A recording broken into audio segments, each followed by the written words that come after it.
ক্ষমতায় মুক্তি পেয়েছেন, আপনারা কিন্তু সেই ব্যবস্থা করতে পারতেন, কেন করলেন না? আমরা সেই জবাবটাও চাই আপনাদের কাছে।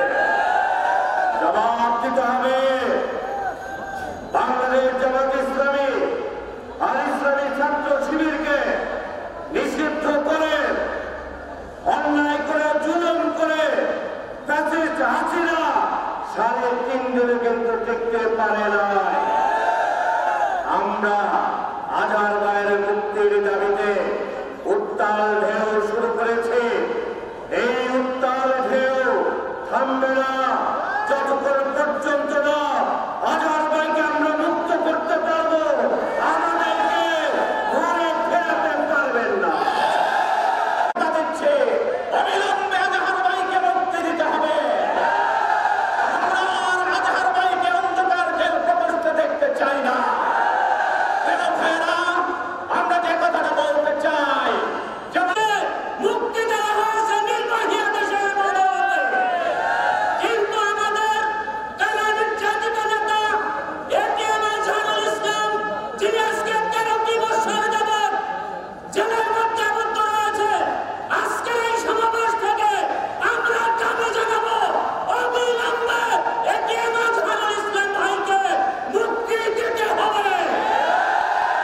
সংগ্রামী জনতা, টেকনাফ থেকে তেতুলিয়া, রূপসা থেকে পাথুরিয়া, সারা বাংলাদেশে রওনা আছে।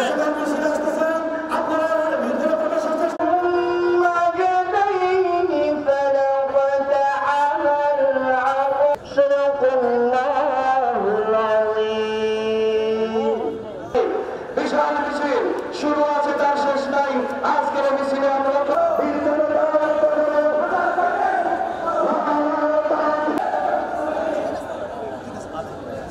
সম্মানিত একাডেমি এবং আন্দোলন শিল্প গোষ্ঠীর পক্ষ থেকে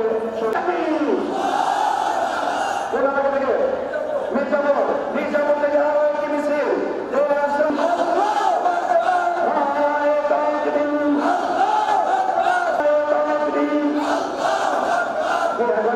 একটি সঙ্গীত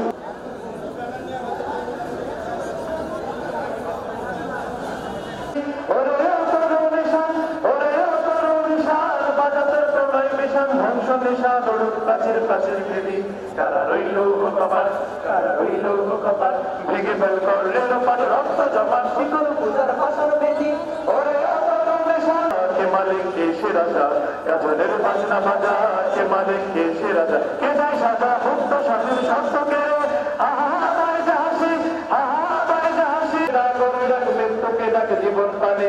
কারা রইল কপাল, কারা রইল কপাল, নাচে ওই তারা জেলা কর্তৃক আয়োজনকের এই বিক্ষোভ সমাবেশে উপস্থিত আছেন। আজকের এই সমাবেশের পক্ষ থেকে মিছিল বিভিন্ন উপজেলা পর্যায় থেকে দায়িত্বশীল বিন্দু সবাইকে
করে শুরু হবে।